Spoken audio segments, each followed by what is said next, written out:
चाईबासा में बैठक कर चुनाव के लिए कर रही तैयारी। महासचिव अमूल्य नीरज खलगो रहे उपस्थित। राजेश ठाकुर ने बहुत जल्द चुनाव कराने की कही बात। विधायक रामदास सोरेन की बिगड़ी तबीयत, सिर में चोट लगने से बिगड़ी तबीयत।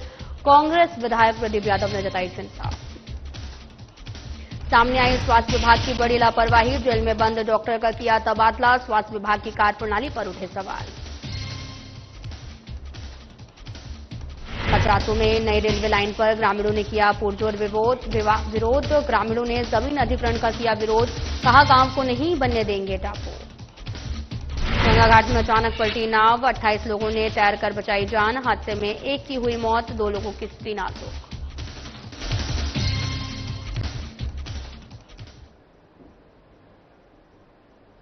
नमस्कार, मैं हूं आपके साथ अंकिता पाल। बुलेटिन की शुरुआत करते हैं। कांग्रेस ने परिसदन चाईबासा में बैठक कर आगामी दिनों में प्रस्तावित नगर निकाय चुनाव के लिए योजना तैयार की है और बैठक का आयोजन जिलाध्यक्ष चंद्रशेखर दास की अध्यक्षता में किया गया, जिसमें मुख्य रूप से कांग्रेस के पूर्व प्रदेश अध्यक्ष सह नगर निकाय चुनाव, झारखंड के पर्यवेक्षक राजेश ठाकुर, जगन्नाथपुर के विधायक सह उप मुख्य सचेतक सत्तारूढ़ दल सोनाराम सिंकू और कांग्रेस प्रदेश महासचिव सह संगठित कार्य प्रमुख अनुभाग 4 अमूल्य नीरज खलगो उपस्थित रहे। उन्होंने संगठन की अधंता स्थिति का समीक्षा किया और साथ ही परिपत्र संख्या 108 में निहित निर्देशित प्रक्रियाओं का अनुपालन सुनिश्चित करने के लिए विशेष परिचर्चा की है।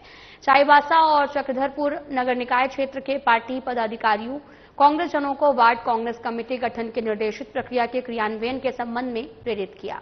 बैठक को संबोधित करते हुए नगर निकाय चुनाव के पर्यवेक्षक राजेश ठाकुर ने कहा, झारखंड राज्य में निकाय चुनाव बहुत जल्द कराया जाएगा। निकाय चुनाव में ज्यादा से ज्यादा संख्या में कांग्रेस के विचारधारा के लोग जीत दर्ज करें। इसके लिए संगठन के सभी लोगों की तैयारी करने की जरूरत है।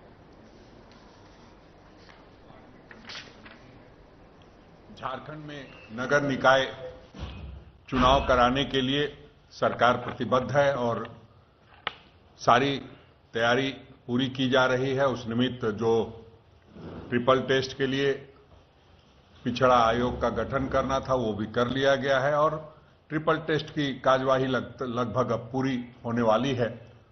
उस निमित्त संगठन की ओर से ये तय किया गया है कि पूरे राज्य में जो 49 नगर निकाय, नगर पालिका, नगर परिषद हैं, नगर पंचायत हैं, उनकी तैयारी मुकम्मल रखी जाए। उस निमित्त हमारा चाईबासा आना हुआ है और हम समझते हैं कि जिस तरह की तैयारी देख रहे हैं हम और पूरे राज्य में संगठन सृजन का काम।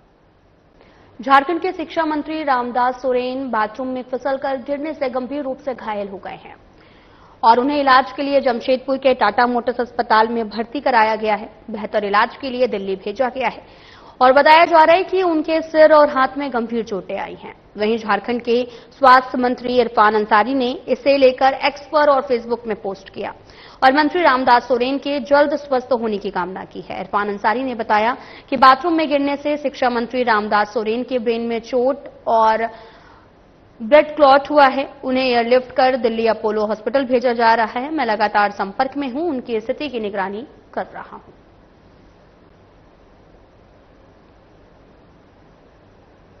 झारखंड के शिक्षा मंत्री और घाटशिला विधायक रामदास सोरेन की अचानक से तबियत बिगड़ने और सिर में गंभीर चोट लगने की खबर के बाद में पूरे राज्य में चिंता का माहौल बना हुआ है और इसी बीच कांग्रेस विधायक दल के नेता प्रदीप यादव ने गहरी संवेदना व्यक्त करते हुए सोशल मीडिया पर अपनी भावनाओं को साझा किया है और उन्होंने लिखा कि झारखंड सरकार के माननीय मंत्री रामदास सोरेन जी के अचानक से दुर्घटना में घायल होने की सूचना अत्यंत दुखद है। फिसलने के कारण उनके गंभीर रूप से घायल होने, तत्काल एयरलिफ्ट कर दिल्ली ले जाने की खबर ने हम सभी को व्यथित और चिंतित कर दिया है। मैं ईश्वर से प्रार्थना करता हूं कि वह शीघ्र स्वस्थ हो और पुनः पूरी ऊर्जा के साथ जनसेवा में लौटे।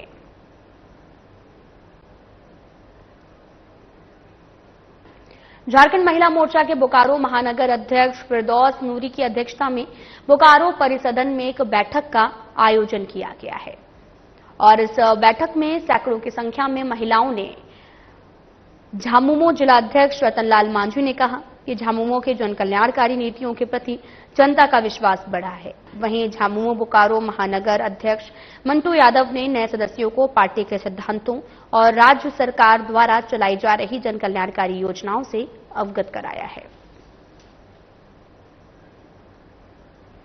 झारखंड महिला मोर्चा की बैठक आयोजित की गई। अध्यक्ष फिरदौस नूरी की अध्यक्षता में ये बैठक हुई और सैकड़ों महिलाओं ने जेएमएम की सदस्यता भी ली है। तस्वीरें भी दिखा रहे हैं आपको, जो कि बोकारो से हैं, जहां महिला मोर्चा की बैठक आयोजित की गई और इस दौरान सैकड़ों महिलाओं ने जेएमएम की सदस्यता ग्रहण की है।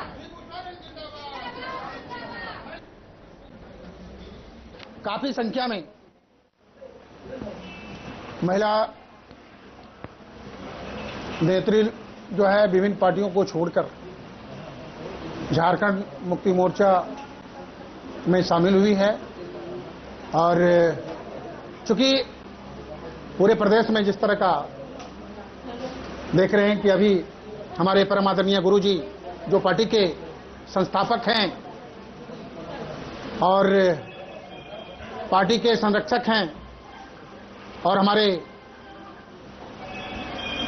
झारखंड मुक्ति मोर्चा केंद्रीय अध्यक्ष सह झारखंड प्रदेश के यशस्वी मुख्यमंत्री आदरणीय हेमंत सोरेन जी के नेतृत्व में जिस तरह का सरकार चल रही है, बहुत सारे जन कल्याणकारी योजनाएं पूरे प्रदेश में हेमंत सरकार द्वारा चलाया जा रहा है। आज जो बैठक हुई और इस बैठक में काफी महिला बोकारो महानगर के अंतर्गत जितने आ रहे हैं और इस बैठक में विभिन्न दल को छोड़ते हुए बोकारो महानगर के अध्यक्ष के अगुवाई में आज सारे महिला आप सबों के बीच बैठे हैं और आज झारखंड मुक्ति मोर्चा का जो सदस्यता ग्रहण किए पार्टी की ओर से सारे महिलाओं को, सारे दीदी को बहुत बहुत धन्यवाद और आभार प्रकट करते हैं। बोकारो महानगर में जो पार्टी, जो संगठन का जो मजबूती, जो हमारे अध्यक्ष बोकारो महानगर के जो नूरी फिरदौस जी हैं, इसके अगुवाई में देखने को मिल रहा है। आने वाला कल में जब नगर निकाय की चुनाव होगी, आपके नगर क्षेत्र में आशा ही नहीं पूर्ण विश्वास। झारखंड सरकार के स्वास्थ्य विभाग ने हाल ही में राज्य भर में बड़े पैमाने पर स्वास्थ्य कर्मियों का हस्तांतरण किया है और ये प्रक्रिया गुमला जिला अंतर्गत चैनपुर सीएचसी में पदस्थित एमबीबीएस डॉक्टर धर्मनाथ ठाकुर का तबादला चौपारण सीएचसी हजारीबाग कर दिया गया है। लेकिन हैरान करने वाली बात तो ये है कि जिन डॉक्टर्स पर भ्रष्टाचार के आरोप साबित हो चुके हैं और जो फिलहाल सेंट्रल जेल में हजारीबाग में बंद हैं, उनका भी तबादला कर दिया गया है, मानो वे अब भी सेवा में हों। मामला हजारीबाग जिले के चौपारण सामुदायिक स्वास्थ्य केंद्र का है, जहां के चिकित्सक प्रभारी डॉक्टर सतीश कुमार को 1 जुलाई 2025 को एसीबी की टीम ने 3000 रुपए घूस लेते हुए रंगे हाथ गिरफ्तार किया था। इसके बाद उन्हें जेल भेज दिया गया और फिलहाल वे न्यायिक हिरासत में हैं। इसके बावजूद स्वास्थ्य विभाग द्वारा जारी तबादला सूची में डॉक्टर सतीश कुमार का नाम शामिल है। उन्हें हजारीबाग ट्रॉमा सेंटर में चिकित्सक पदाधिकारी के पद पर पदस्थापित कर दिया गया है और ये आदेश सामने आते ही स्वास्थ्य महकमे की कार्यप्रणाली पर सवाल उठने लगे हैं। इस अजब गजब तबादला नीति को लेकर आम जनता ही नहीं बल्कि स्वास्थ्य विभाग ने कई अधिकारी और कर्मचारी भी काफी ज्यादा आश्चर्यचकित हैं और सवाल ये भी उठ रहा कि जो डॉक्टर सेवा में हैं, उन्हें हटाकर जो जेल में बंद हैं, उन्हें स्थानांतरित करना क्या विभागीय अनदेखी है या कोई और खेल है। मामले पर अभी तक स्वास्थ्य विभाग या संबंधित अधिकारियों की कोई आधिकारिक प्रतिक्रिया अभी तक सामने नहीं आई, लेकिन सूत्रों की माने तो स्थानांतरण सूची तैयार करते समय कई नाम बिना सत्यापन के जोड़ दिए गए हैं और अब ये पूरी प्रक्रिया रूटीन तबादला बताकर दबाने की कोशिश की जा रही है। आर्ट बिहार रेजिमेंट से आर्मी बनकर सीएचएम पद पर रहकर काफी लंबे समय तक वीरेंद्र यादव देश की सेवा की है और जब वे सेवानिवृत्त होकर अपने गांव छोटकी धमराय, चंदवारा, कोडरमा लौटे तो कोडरमा स्टेशन पर वंदे भारत ट्रेन से उतरने पर अखिल भारतीय पूर्व सैनिक सेवा परिषद के द्वारा उनका भव्य स्वागत किया गया। तस्वीरें भी आपको दिखा रहे हैं जहां पर उनका भव्य स्वागत किया गया है और जैसे ही वो नीचे उतरे उस दौरान काफी संख्या में लोग पहुंचे हुए थे उनका स्वागत करने के लिए। देश की सेवा के लिए सेवानिवृत्त हुए वीरेंद्र यादव और अखिल भारतीय पूर्व सैनिक के द्वारा उनको लेने के लिए पहुंचा गया और उनका स्वागत समारोह किया गया है, जिसकी तस्वीरें आपको दिखा रहे हैं। अखिल भारतीय पूर्व सैनिक सेवा परिषद की तरफ से इनको मैं हार्दिक बधाई देता हूं, शुभकामनाएं देता हूं कि अच्छे सही सलामत नौकरी करके आए और अपने परिवार के साथ और समाज के साथ ठीक से काम करे, ठीक से कार्य करे। मैं इनको बहुत बहुत ही धन्यवाद देता हूँ। सेना में सेवा दिया और रिटायर होकर के आया हूँ और जिस तरह से हमारे भूतपूर्व सैनिकों ने हमारा सम्मान किया उनका मैं हृदय से स्वागत करता हूँ और इनके साथ अब मुझे भी मिल करके इनका साथ ही काम करना। समाज के लिए क्या कुछ कहना चाहेंगे? समाज के लिए मैं यही कहना चाहूँगा कि नौकरी तो बहुत होती है लेकिन जो देश के लिए दिया जाए तो एक वर्दी ही है जो तीनों सेना में है। तो मैं देश के युवाओं से भी यही रिक्वेस्ट करूँगा कि भारतीय सेना को ज्वाइन करें और देश को। बोकारो जिला परिवहन विभाग को नया नेतृत्व मिला है। मारुति मिंज ने बोकारो की नई जिला परिवहन पदाधिकारी यानी डीटीओ के रूप में पदभार ग्रहण किया है और निवर्तमान डीटीओ वंदना सेजवलकर ने उन्हें पुष्पगुच्छ देकर उनका स्वागत किया। मारुति मिंज ने पदभार संभालने के बाद में स्पष्ट संदेश दिया कि ट्रैफिक नियमों का उल्लंघन किसी भी हाल में बर्दाश्त नहीं किया जाएगा। साथ ही कहा कि आम लोगों को ट्रैफिक नियमों की जानकारी देने और उन्हें जागरूक करने के लिए जिले भर में विशेष अभियान चलाया जा रहा।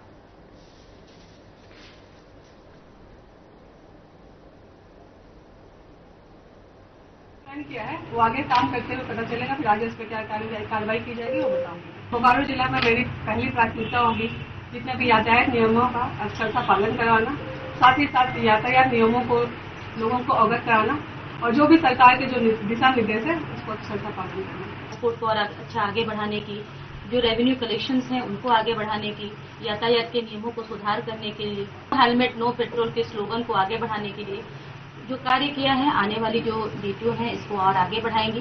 कुछ पीएचडीओ से कुछ इश्यूज रह गए हैं, उनके बहुत सारे बकाया रह गए हैं, उनके लिए मैंने चिट्ठी भी लिखी है, 2-3 बार नोटिस भी निकाली है।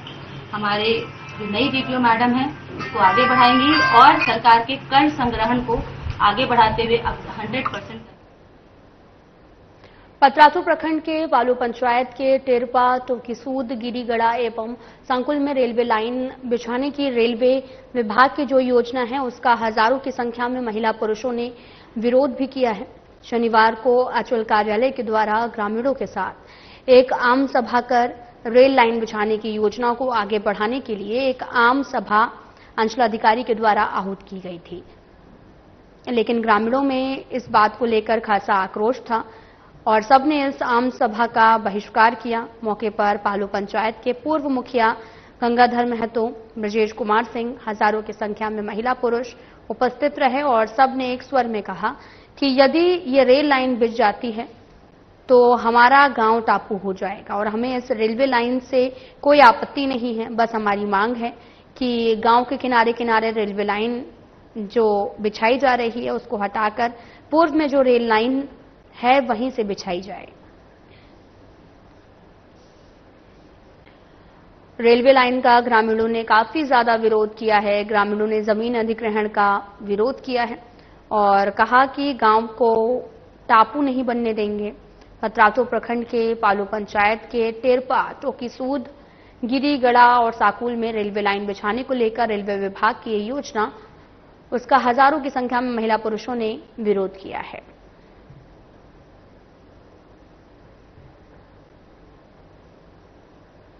अधिकारी द्वारा नोटिस आया था कि रेलवे का जो रेलवे लाइन एनटीपीसी के लिए जाएगा, जो रेलवे विभाग के द्वारा बनाना है, उसमें बात हुआ था कि ग्राम सभा से पारित करके जितने भी आपका जमीन के रैयत है उन लोग को डॉक्यूमेंट्स जमा करना है लेकिन कुछ ऐसा सुविधा उपलब्ध नहीं कराने के चलते और यहाँ का जो समस्या है कि हमारा अगर 2 डिसमिल जमीन है तो 2 डिसमिल जा रहा है तो हम अपना जीविका कैसे पालन करेंगे।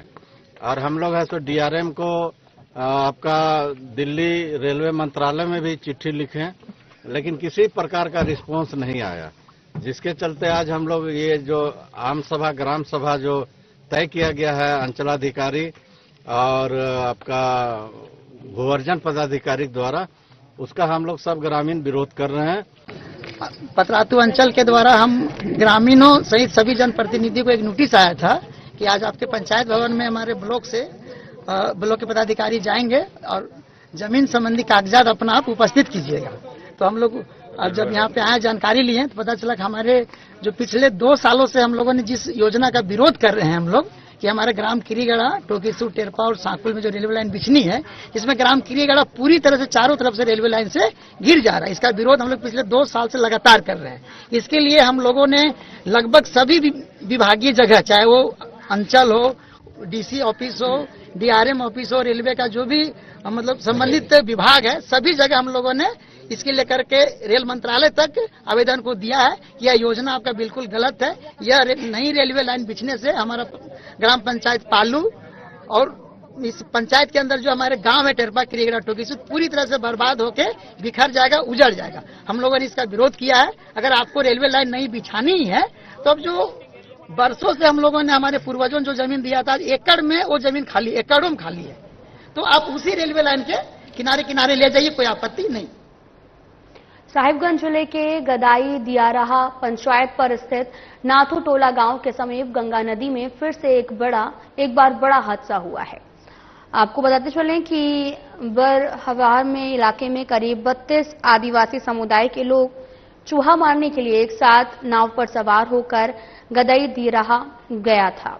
रात भर चूहा मारने के बाद सुबह लगभग 7 से 8 बजे के आसपास उसी नाव पर सवार होकर अपने अपने घर लौटे। इसी बीच उफान मारती गंगा नदी के लहर की वजह से बंसी टोला गंगा नदी में अचानक से नाव पलट गई। हालांकि इस हादसे में नाव पर कुल 32 लोग सवार थे। 28 लोग किसी प्रकार उफनाती गंगा नदी में तैरकर अपनी जान बचाई, लेकिन 4 लोग गंगा नदी में डूब गए। हालांकि स्थानीय ग्रामीणों के द्वारा किए गए रेस्क्यू से 2 लोगों को निकाल लिया गया है और लोगों की हालत भी गंभीरता को देखते हुए स्थानीय लोगों के द्वारा प्राथमिक उपचार के लिए अस्पताल लाया गया, लेकिन इस घटना में एक व्यक्ति की मौत हो गई, जबकि एक अभी भी लापता है, जिसकी खोजबीन लगातार जारी है। आपको बताते चलें कि पूरा मामला साहिबगंज से सामने आया, जहां गंगा नदी में अचानक से नाव पलटी है। 28 लोगों ने तैरकर अपनी जान बचाई है। हादसे में एक व्यक्ति की मौत हो गई है और कई की स्थिति अभी भी नाजुक बनी हुई है। पूरा मामला साहिबगंज से है। दरअसल रात भर चूहा मारने के बाद 7 से 8 बजे के आसपास उसी नाव पर सवार होकर अपने घर आ रहे थे और उसी दौरान नाव पलट गई।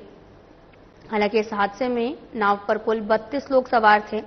28 लोग किसी प्रकार तैरकर अपनी जान बचाई, लेकिन 4 लोग नदी में डूब गए हैं।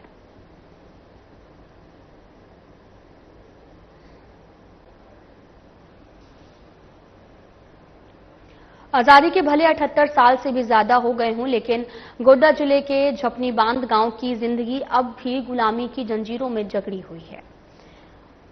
फर्क बस इतना है कि अब ये जंजीरें सरकारों के झूठे वादों से बनी हैं। मांझी टोला, मिर्धा टोला, यादव टोला जैसे कई गांवों को जोड़ने वाली सड़क सालों से विकास की बात जो रही है, लेकिन यहां लगातार देखकर ऐसा लगता है मानो सरकार की नजर कभी इस दिशा में गही ना हो। बारिश के दिनों में इस कच्चे रास्ते में चलना काफी मुश्किल हो जाता है।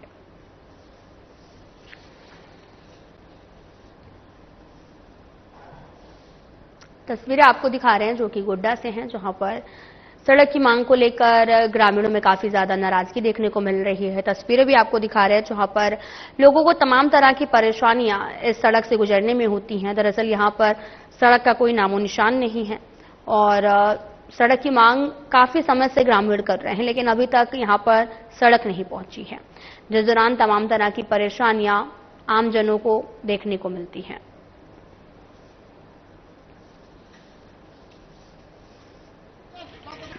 स्पष्ट तौर पे बता देना चाहता हूँ कि अगर आप विकास की वादे करते हैं तो आपके सारे वादे खोखला है, चाहे वो हमारे पोड़ैयाहाट विधानसभा के विधायक जी हो, चाहे कोई भी अन्य जनप्रतिनिधि हो, चाहे हमारे झारखंड के सरकार हो, माननीय हेमंत सोरेन जी रहे।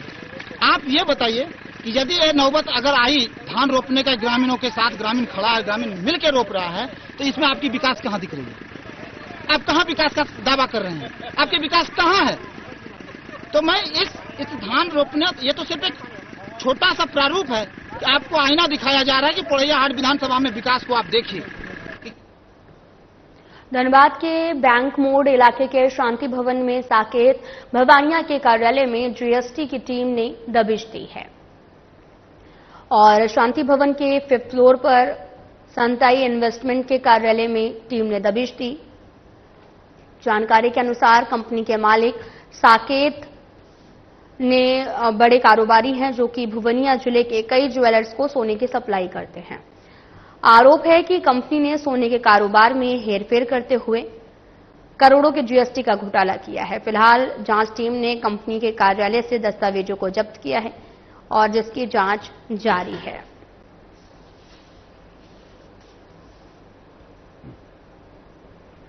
हजारीबाग जिले के केरेडारी प्रखंड क्षेत्र में संचालित एनटीपीसी के केरेडारी कोल माइंस के कोयला स्टॉक यार्ड में विगत कई दिनों से भीषण आग लगी हुई है। स्टॉक यार्ड के कोयले में लगी आग और कोयले के धुएं से वलदेवरी, बेगवरी, पांडू, काबेद, बसरिया समेत कई गांवों के लोग प्रदूषित हैं और साथ ही कोयले के उठने वाले जहरनुमा धुएं से आग की तरह बीमारियों से भी काफी ज्यादा ग्रसित हो रहे हैं। स्थानीय ग्रामीणों के एनटीपीसी कोल माइंस प्रबंधन और एमडीओ बीजीआर प्रबंधन पर लापरवाही का आरोप लगाया है। लोगों का कहना है कि प्रबंधन आग बुझाने के लिए सार्थक पहल नहीं कर रही है और आग बुझाने के लिए खानापूर्ति के रूप में मिट्टी डालकर छोड़ दिया गया है। धुआं प्रदूषण की रोकथाम करने की मांग पर कंपनी प्रबंधन ग्रामीणों की मांग को अनदेखा कर रही है। ग्रामीणों ने कहा कि कोयले के धुएं से उठने वाले प्रदूषण पर रोक नहीं लगाई गई तो बहुत जल्द आंदोलन भी किया जाएगा।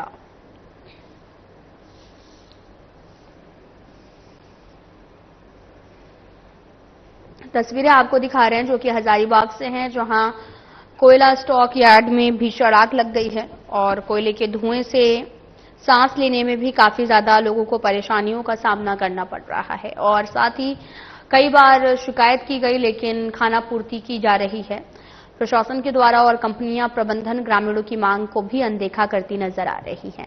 ग्रामीणों ने कहा कि अगर इस पर कोई भी कार्रवाई नहीं होती है तो हम बहुत ही जल्द आंदोलन करेंगे। हजारीबाग जिले के केरेडारी प्रखंड क्षेत्र का ये पूरा मामला सामने आया है। जो आग लगा हुआ है तो बड़ा भयानक है, प्रदूषण बड़ा दूषित हो रहा है। बरसात से पहले से आग लगा हुआ है और अभी तक बुझा नहीं है। कोयला जल के खाक हो जाएगा, वो जो डंपिंग कोयला है। और हम तो केडी माइंस के प्रबंधन से मांग करते हैं जितना जल्दी हो उसको नियंत्रण पाया जाए, उस आग को बुझाया जाए, और नहीं तो जनजीवन पर, यहाँ की जनजीवन पर प्रदूषण का भारी खतरा पैदा होगी। एनटीपीसी केरेडारी परियोजना के कोयला स्टॉक यार्ड में आग लगा हुआ है और बहुत धुआं उठ रहा है। उस धुआं से प्रदूषण फैल रहा है। प्रदूषण फैलने से क्षेत्र के लोग बीमार पड़ रहे हैं। एनटीपीसी के Keredari coal mines stock yard में जहां पे विगत कई दिनों से भीषण आग लगी हुई है, आग बुझाने के लिए एमडीओ कंपनी बीजीआर प्रबंधन के द्वारा वो भी डंप किया गया है, फिर भी जो है आग पर काबू नहीं पाया जा सका है।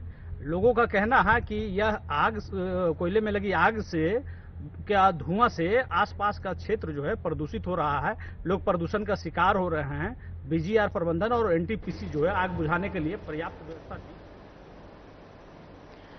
सखी बहिनबा मैथी अल्लानी समूह में लगभग 150 सखियों ने अपनी उपस्थिति देकर कार्यक्रम को शानदार बना दिया है और कार्यक्रम में मैथी नृत्य और कई तरह के प्रतियोगिता भी देखने को मिली। सखी बहिनपा की मुख्य संचालिका अन्नपूर्णा झा, संचालिका रंजना मिश्रा, मीडिया प्रभारी संगीता झा समेत कई सम्मानित महिला उपस्थित रही। वहीं मुख्य संचालिका अन्नपूर्णा झा समेत अन्य महिलाओं ने कहा, हर साल सावन महोत्सव कार्यक्रम करते हैं जिसमें बड़ी संख्या में महिलाएं पहुंचती हैं। मैथिली गीत, नृत्य, मेहंदी प्रतियोगिता समेत प्रतियोगिताओं का आयोजन किया जाता है।